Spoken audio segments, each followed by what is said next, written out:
ملک شام کی سرزمین وہ سرزمین ہے جہاں پر بڑی کثرت سے انبیاء اکرام مبعوث ہوئے اور کئی انبیاء اکرام نے ہجرت کر کے فلسطین کو اپنا مسکن بنایا، جن میں سیدنا ابراہیم علیہ السلام بھی ہیں، سیدنا اسحاق علیہ السلام بھی ہیں، سیدنا یعقوب علیہ السلام بھی ہیں، سیدنا یوشع علیہ السلام بھی ہیں، بلکہ حضرت موسیٰ علیہ السلام نے اللہ تبارک و تعالی سے دعا کی، اے اللہ مجھ کو موت دینا تو بیت المقدس کی سرزمین پر دینا۔ سامعین محترم، یہ حدیث صحیح البخاری کی حدیث ہے۔ آئیے آگے بڑھتے ہیں۔ حضرت عیسیٰ علیہ السلام کے بارے میں آتا ہے، جب یہودیوں نے ان کے خلاف سازش کی ان کو قتل کرنے کی، اللہ تبارک و تعالی نے ان کو اپنے پاس زندہ بلا لیا، اور دوبارہ اگر ان کا نزول ہوگا وہ ملک شام فلسطین بیت المقدس کے اندر ہوگا۔ میرے بھائیو، وہ سرزمین بہت ہی عظمت والی ہے، بہت ہی بابرکت ہے، کیونکہ سب سے زیادہ انبیاء اکرام وہاں پر مبعوث ہوئے ہیں۔ سامعین محترم، دوسری چیز جو میں آپ کے سامنے واضح کرنا چاہتا ہوں یہ ہے مسجد اقصی یہ کتنے نمبر پر آتی ہے؟ آئیے میں آپ کو بتلاتا ہوں۔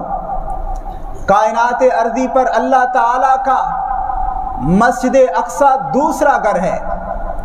صحیح البخاری کی حدیث ہے، سیدنا ابو ذر رضی اللہ تعالیٰ عنہ بیان کرتے ہیں کہ رسول اللہ صلی اللہ علیہ وسلم سے سوال کیا گیا، یا رسول اللہ ای مسجد وضع فی الارض اول، اے اللہ کے رسول صلی اللہ علیہ وسلم آپ ہم کو بتلائیے اللہ کی زمین پر سب سے پہلی جو مسجد ہے وہ کون سی مسجد ہے؟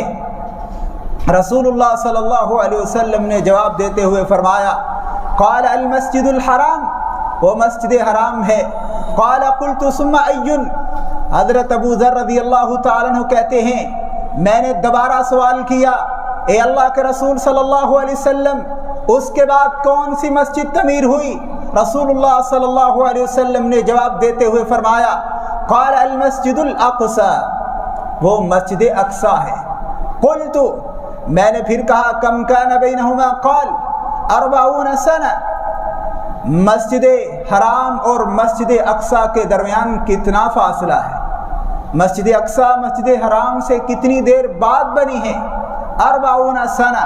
رسول اللہ صلی اللہ علیہ وسلم نے جواب دیتے ہوئے فرمایا 40 سال بعد۔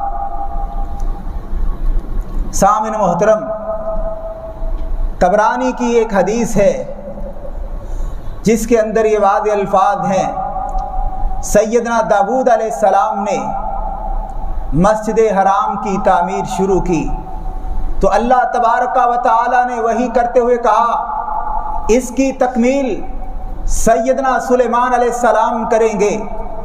نسائی کے اندر یہ حدیث واضح ہے، جب سیدنا سلیمان علیہ السلام نے مسجد اقصی کی، مسجد حرام کی جب تعمیر مکمل کی، پھر دعائیں کی اللہ تعالیٰ سے۔ اس مسجد کے حوالے سے کچھ دعائیں تھیں جن کے بارے میں آگے جا کے آپ کو بتلاؤں گا۔ اللہ تبارک و تعالیٰ نے سیدنا سلیمان علیہ السلام کی 3 دعائیں اللہ تعالیٰ نے قبول فرمائی۔ سامعین محترم، اس حدیث کے اندر ابھی جو میں نے آپ کے سامنے پیش کی ہیں، یہ واضح نہیں ہوتا کہ سب سے پہلے مسجد کنہوں نے تعمیر کی۔ اگر ہم سیدنا داؤد علیہ السلام کا نام لیں گے، سیدنا سلیمان علیہ السلام کا نام لیں گے، پھر صحیح البخاری والی جو حدیث ہے وہ تکذیب اس پر آئے گی۔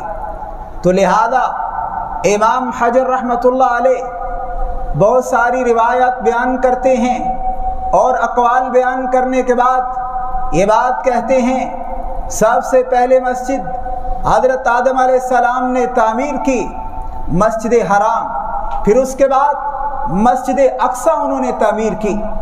مسجد حرام اور مسجد اقصی کے درمیان جو فاصلہ ہے وہ 40 سال کا ہے۔ سامعین محترم، پانچویں فضیلت مسجد اقصی کے حوالے سے جو میں آپ کے سامنے رکھنا چاہتا ہوں یہ ہے، حضرت ابراہیم علیہ السلام نے اور سیدنا لوط علیہ السلام نے، اللہ تبارک و تعالی نے جب ان کی قوم سے نجات دی، پھر ان کو حکم دیا گیا کہ آپ ملک شام کے اندر چلے جائیں۔ اللہ تبارک و تعالی کے حکم سے پھر یہ ملک شام کے اندر چلے جاتے ہیں۔ وَنَجَّيْنَاهُ وَلُوطًا إِلَى الْأَرْضِ الَّتِي بَارَكْنَا فِيهَا لِلْعَالَمِينَ، اللہ تبارک و تعالی نے فلسطین کی سرزمین کو بابرکت سرزمین قرار دیا ہے۔ سامعین محترم، حضرت موسیٰ علیہ السلام کے بارے میں بھی آتا ہے، یا قوم ادخلوا الارض المقدسۃ التي كتب اللہ لکم، جب حضرت موسیٰ علیہ السلام نے اپنی قوم کو کہا کہ چلو تم ملک شام کی طرف، وہ بہت ہی بابرکت اور مقدس سرزمین۔ اس آیت کے اندر بھی میرے بھائیوں ملک شام کی اہمیت کو بیان کیا گیا ہے۔ اسی طرح میرے بھائیوں سیدنا سلیمان علیہ السلام کے بارے میں بھی آتا ہے، اللہ تبارک و تعالی فرماتے ہیں وَلِسُلَيْمَانَ الرِّيحَ عَاصِفَةً تَجْرِي بِأَمْرِهِ إِلَى الْأَرْضِ الَّتِي بَارَكْنَا فِيهَا لِلْعَالَمِينَ، ہم نے ہوا کو حضرت سلیمان علیہ السلام کے تابع کر دیا، اور وہ ہوا ملک شام کی طرف چلتی تھی۔ اس ہوا کے اندر ہم نے بہت ساری برکتیں رکھی تھی۔ یہ اللہ تبارک و تعالی اس سرزمین کی اہمیت کو بیان کر رہے ہیں۔